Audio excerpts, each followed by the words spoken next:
안녕하십니까. 김근의 마음TV 김원장입니다.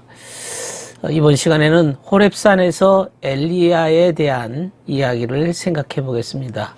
성경 말씀은 열왕기상 19장의 말씀입니다. 우리가 아시는 대로 솔로몬의 영화는 각자의 그 영적인 면에서 달성한 아름다운 심령 상태다, 이렇게 말할 수가 있습니다. 사람마다 은혜가 있고 영적인 면이 있는데 각자의 수준에 따라서 달성한 마음의 상태, 이게 이제 솔로몬의 상태입니다. 자신의 인생을 영적인 면에서 돌아봤을 때 그 각자의 그 수준과 상태가 다릅니다. 구약의 역사는 솔로몬으로 끝나지 않고 그의 통치는 점점 솔로몬 이후에는 내리막길로 내려가고 있습니다. 그 내리막길로 내려가게 만든 그 장본인은 솔로몬의 죄 때문에 일어나게 된 거죠. 그래서 성경 말씀에 보면 솔로몬과 그 백성들의 번영을 지속하기 위해서는 주님께 신실해야 된다, 그것을 경고하고 있습니다. 그러나 솔로몬이 주님으로부터 어떻게 돌변했는가, 그의 백성들이 또 어떻게 다른 신을 섬기도록 왕들이 그것을 끌어들였는가를 우리에게 보여주고 있습니다.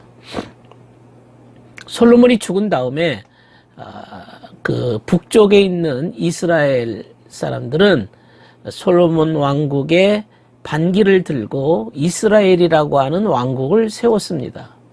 그러나 남쪽 유다라고 불리는 이 왕국은 그런대로 솔로몬의 계보에 충실을 합니다. 다윗이 그 전 국토를 다스리는 왕이 되기 전에 7년 동안 남쪽 영토를 다스렸습니다.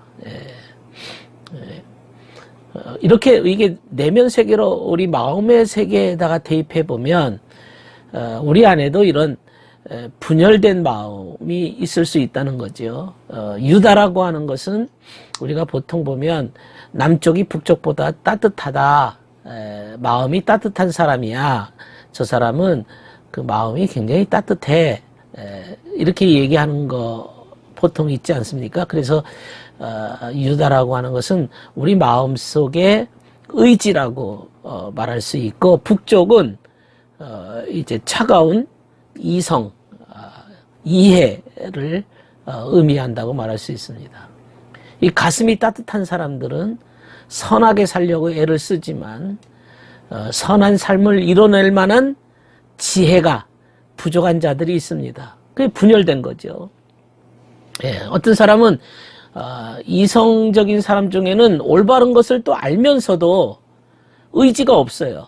따뜻하게 바르게 살려는 의지가 없기 때문에 분단된 상태입니다. 마음의 상태에서도 남북이 분단된 거죠.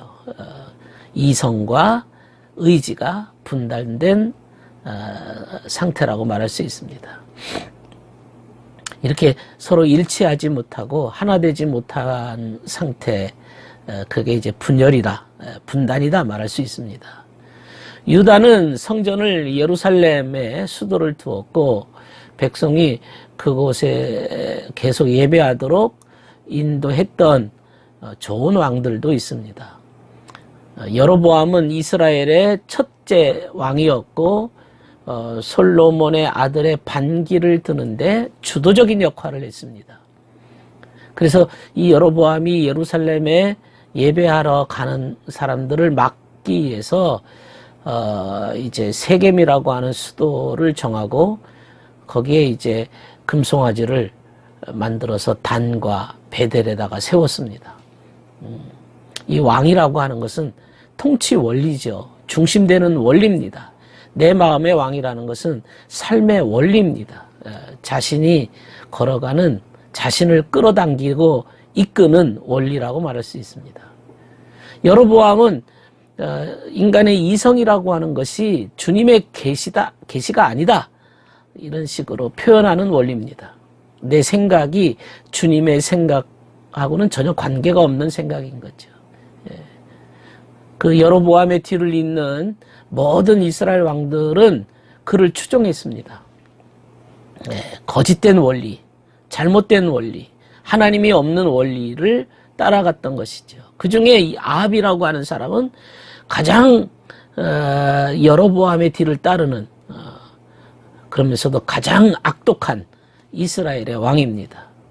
그는 시돈의 딸 이세벨과 결혼했고 그 아내가 바알 숭배자여서 이스라엘 전 영토에 바알 제단을 쌓았습니다.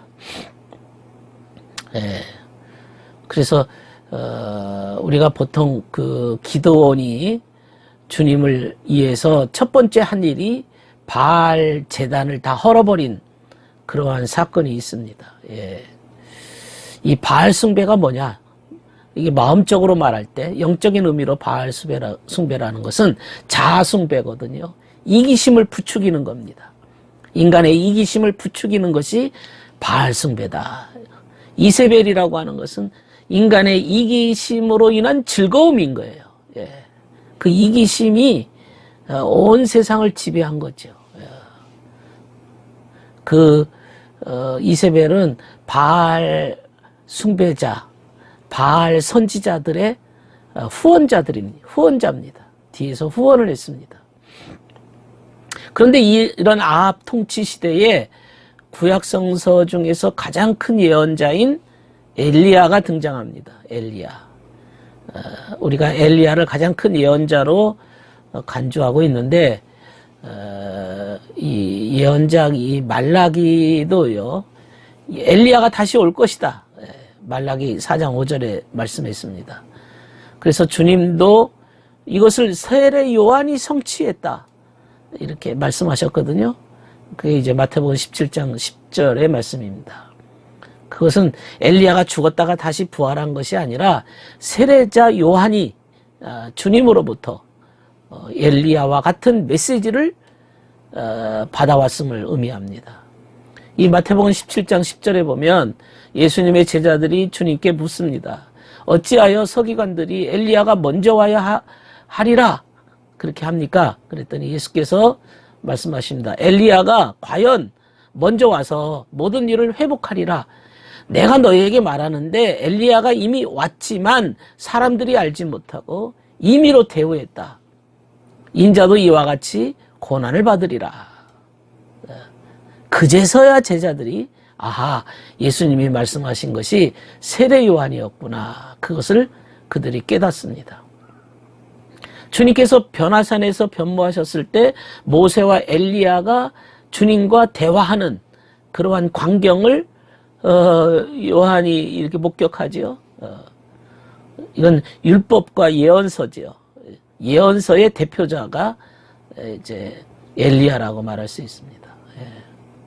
그 아합 시대에 아주 극악한 왕 아합 시대에 가장 큰 예언자가 등장했다고 하는 것은 우리가 아무리 주님과 멀리 떨어져 있다 할지라도 주님과 아주 그 힘들고 없는 것처럼 보인다는 그러한 때에 우리를 경고하고 깨우치는 하나님의 말씀에 대한 지식이 언제나 우리 마음속에 남아있다. 교회당, 예배당에 갈 수 없는 그런 환경에 있지만은 이 큰 선지자 엘리야가 내 마음속에 등장하는 거죠. 그 열왕기상 18장에 보면요, 엘리야가 아합과 그 백성들에게 바알이라고 하는 이 우상은 인간에게 복을 줄 수가 없고 주님만이 진정한 하나님이다, 그걸 입증하기 위해서 이제 바알 예언자 450명을 기손 시내가에서 다 죽였습니다. 살해했던 사건이 있습니다. 그래서 백성들은 이제 주님만 섬기겠다고 순종하겠다고 약속을 했어요. 그러나 이세벨이라고 하는 이 여자는 바알 예언자들이 모두 죽었다는 소식에 분노했습니다. 그래서 엘리야를 죽이겠다고 다짐을 하고 그 엘리야를 막 죽이려고 하죠. 이것은 영적인 면에서 우리 마음속에 이기심이라고 하는 것이 주님의 음성을 뭉개버리겠다고 하는 발버둥 치는 노력입니다.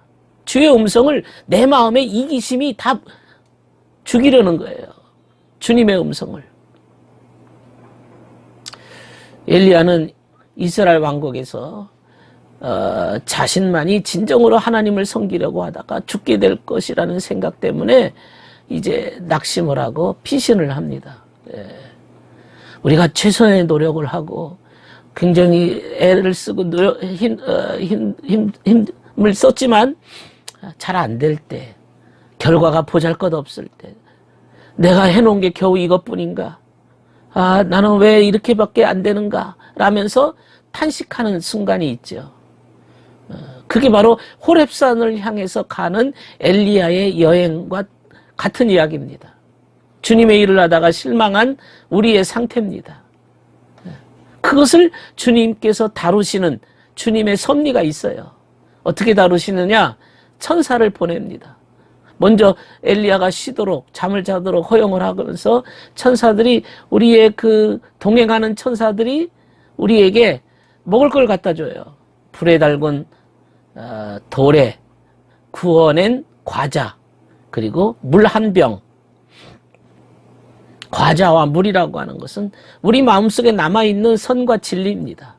아주 작은 거지만 작은 선과 진리를 우리 마음속에 먹게 해서 우리가 호렙산까지 갈 수 있는 힘을 주는 거죠. 우리에게 필요한 힘을 천사들이 우리와 동행하면서 부여해 주는 겁니다. 이런 상황이라는 것은 우리가 고난을 겪으면서 그로 인해서 힘들지만 그래도 주님께 나아가는, 인도되는 과정을 보여줍니다. 그것에서 처음에는 바람, 지진, 불이 왔지만은 이게 주님이 말씀하시는 게 아니에요. 어떤 사람들은 굉장히 크게 있는 것이 뭐 주님이 나타난 것처럼 보이지만 아닙니다. 이런 것들이 다 지나가고 조용해졌을 때 아주 세미한 음성, 여린 음성이라 할지라도 이제 주의 음성을 듣는 겁니다. 엘리야는 거기서 주님의 음성을 듣습니다.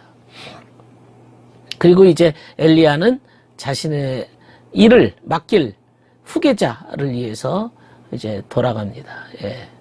그리고 자신의 겉옷을 벗어서 엘리사 그 후계자에게 걸쳐 주었어요. 자신의 옷을 걸쳐 주었다는 것은, 외투를 걸쳐 주었다고 하는 것은 옷이라고 하는 게 이제 말씀 글자적 의미거든요. 그래서 엘리사가 이제 주님의 대변자가 되는 거죠. 대리자가 되는 겁니다. 선지자가 되는 겁니다. 그가 처음 부름받았을 때 황소 12쌍에 결의를 지어서 밭을 갈고 있었습니다. 황소라고 하는 게, 소라고 하는 게 삶의 유용한 부분이거든요. 12쌍이라는 것은 완전한 숫자죠. 다양한 숫자입니다. 엘리사가 이제 선지자가 되기 위해서 이제 전심전력하는 모습이라고 말할 수 있습니다. 그래서 엘리야의 종으로서 준비 과정을 했던 것을 그도 역시 무척 기뻐했다는 것을 알 수가 있습니다. 들어주셔서 감사합니다.